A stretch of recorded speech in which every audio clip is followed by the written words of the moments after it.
अभी मध्य प्रदेश कर्मचारी चयन मंडल ईएसबी के द्वारा वन विभाग के अंतर्गत वन रक्षक और क्षेत्र रक्षक की ये जो रिक्रूटमेंट जारी की गई, इसका जो एग्जाम है आप लोगों को बता दें 7 अप्रैल से एग्जाम चालू होने वाला है। ये ईएसबी के द्वारा डायरेक्ट भर्ती का रिक्रूटमेंट जारी किया गया था, जिसमें से मेल और फीमेल दोनों कैंडिडेट फॉर्म भर सकते थे। आवेदन पत्र फॉर्म में संशोधन करने की तिथि अभी वंचित है, 28/2/26 रखी गई है। बहुत सारे ऐसे विद्यार्थी हैं जो कि फॉर्म भर चुके हैं, बहुत सारे ऐसे विद्यार्थी हैं कि जो अभी फॉर्म में संशोधन करना चाहते हैं। तो दोनों की डेट जो है आप लोगों के सामने डैशबोर्ड पे शो हो रही होगी। इस डैशबोर्ड में जिस भी चीज़ के लिए आप एलिजिबल हैं, जो भी कमी है आपके फॉर्म में, वो चीज़ आप लोग अपडेट करवा लें। उसके अलावा अनारक्षित अभ्यर्थियों के लिए 500 रुपये और आरक्षित अभ्यर्थियों के लिए 250 रुपये शुल्क रखी गई है। अभ्यर्थी का आधार पंजीयन अनिवार्य है। उसके अलावा आपके पास कोई एक डॉक्यूमेंट हो जो अथेंटिक आपका जो प्रूफ है वो सर्टिफाइड करे, जैसे driving licence, Aadhaar card, voter ID card, PAN card, इनमें से एक होना चाहिए। उसके अलावा दोस्तों बात करेंगे फॉर्म भरने की पद्धति। एमपी ऑनलाइन के ऑफिशियल डैशबोर्ड से फॉर्म भर सकते हैं या फिर एमपी व्यापम के ऑफिशियल साइट्स पे भी जाके फॉर्म को अप्लाई कर सकते हैं। उसके अलावा दोस्तों बात करें तो ये जो हर 2 से 3 साल के अंतर्गत जेल पहरी की रिक्रूटमेंट आती है, और ये जो जेल पहरी की रिक्रूटमेंट आई है तो अच्छी भर्ती आई है। बहुत सारे कैंडिडेट ने बढ़ चढ़ के फॉर्म भरा है। इसमें से अनारक्षित के लिए सीट टोटल रखी गई है रिजर्व, अनुसूचित जात के लिए, अनुसूचित जनजात के लिए, अन्य पिछड़ा वर्ग के लिए जो आर्थिक रूप से कमजोर है उनके लिए भी सीट को रखा गया है। शेष 13% अन्य पद रखे गए हैं। अब बात करेंगे दोस्तों तो इसमें माइनस मार्किंग नहीं है, जितने भी कैंडिडेट हैं वो फॉर्म भर सकते हैं। उसके अलावा दोस्तों जो भूतपूर्व सैनिक हैं, उसके अलावा जो सहरिया, बैगा और डिंडोरी, शहडोल के अलावा उमरिया, बालाघाट, ये सब जात से पिछड़े वर्ग हैं, निवास करते हैं, तो उनके लिए छूट का भी प्रावधान रखा गया है। अब बात करेंगे इसमें फॉर्म भरने के लिए आपकी एलिजिबिलिटी क्या होनी चाहिए। आप भारत के मूलभूत निवासी होने चाहिए, तभी आप फॉर्म भर सकते हैं। उसके अलावा दोस्तों बात करेंगे कि आवेदक की आयु की गणना 1 जनवरी 2026 से की जाएगी। कम से कम 18 वर्ष और अधिकतम 33 वर्ष के अंदर आपकी एज होनी चाहिए, तभी आप इसमें फॉर्म भर सकते हैं। उसके अलावा बात करें दोस्तों तो अभ्यर्थी को मध्य प्रदेश का मूल निवासी होना भी आवश्यक है, तभी आप फॉर्म भर सकते हैं, क्योंकि यहाँ पहले वरीयता एमपी वालों को दी जाएगी। एमपी के लिए ये रिक्रूटमेंट निकाली गई है। मध्य प्रदेश जेल पहरी ही नाम है इस रिक्रूटमेंट का।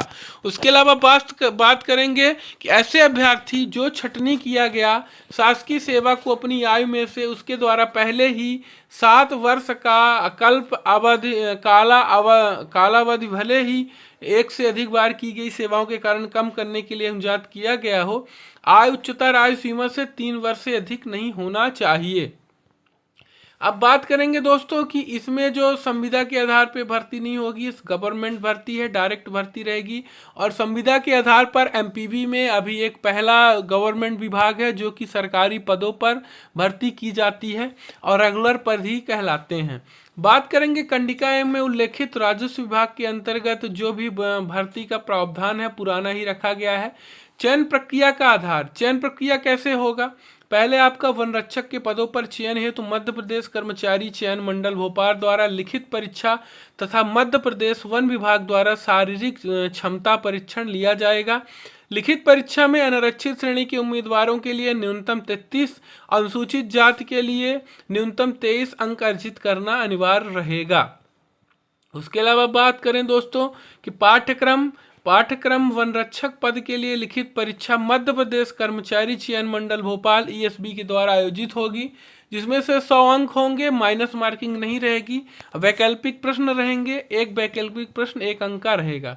पुरुष की हाइट 163 सेंटीमीटर मांगा है, सीना 79 और सीने का न्यूनतम फुलाव 5 सेंटीमीटर हो। महिला के लिए 150 सेंटीमीटर ऊंचाई मांगा है, अपेक्षित नहीं। उसके अलावा दोस्तों बात करेंगे पैदल चलने के लिए 4 घंटे में 25 किलोमीटर आपको चलना होगा। तो आप लोग यदि इस भर्ती की तैयारी कर रहे हैं तो फिजिकल की भी तैयारी करते रहें, क्योंकि जब आपकी प्रैक्टिस रहेगी तभी फिजिकल निकल पाएगा। अन्यथा यदि आप लिखित परीक्षा की तैयारी कर रहे हैं फिजिकल की तैयारी नहीं कर रहे हैं तो आपका पेपर नहीं क्रैक होगा। इस तरीके से दोस्तों भर्ती का जो डैशबोर्ड दिया गया है, कहाँ कितने पद खाली रखे गए हैं, कहाँ कितने पद होंगे, तो मध्य प्रदेश के आधार पर मध्य प्रदेश के अंतर्गत सारे जिलों का नाम है। आप जिस भी जिले में पोस्टिंग चाहेंगे तो बाद में उस जिलों में ले सकते हैं, क्योंकि इस डैशबोर्ड पे बताया गया है कि कहाँ कितने रिक्त पद खाली हैं। बालाघाट, बैतूल, भोपाल ये देख सकते हैं, सीएम हेल्पलाइन नंबर भी, वहाँ का जगह भी, सारी चीज़ें जारी की गई है।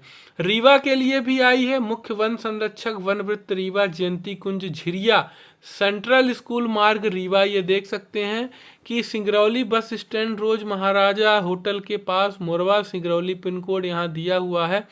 फिर बात करेंगे तो सीधी का भी दिया गया है। तो दोस्तों इस भर्ती को कैसे फॉर्म भरेंगे, क्या करेंगे, वो आप लोगों को मालूम ही है। फिर मिलते हैं एक नए अपडेट के साथ, तब तक के लिए जय हिंद, वंदे मातरम। उसके अलावा अधिक जानकारी देखने के लिए आप सर्च बार में आएंगे, यहाँ एमपी व्यापम लिखने के बाद सर्च करेंगे। जैसे ही सर्च करेंगे कुछ इस तरीके से डैशबोर्ड आएगा, सबसे ऊपर वाली साइड में क्लिक करिएगा, यहाँ से हिंदी इंग्लिश जो भी चाहिए लैंग्वेज सेलेक्ट करिएगा, यहाँ आएंगे। यहाँ आने के बाद देख सकते हैं अभी व्यापम के द्वारा हाल ही में कई सारी भर्तियाँ चल रही हैं, ये जेल पहरी की है, यहाँ से फॉर्म भर सकते हैं, नियम पुस्तिका देख सकते हैं, संशोधन कर सकते हैं, सारी चीज़ें हैं। मिलते हैं नए जानकारी के साथ, जय हिंद, वंदे मातरम।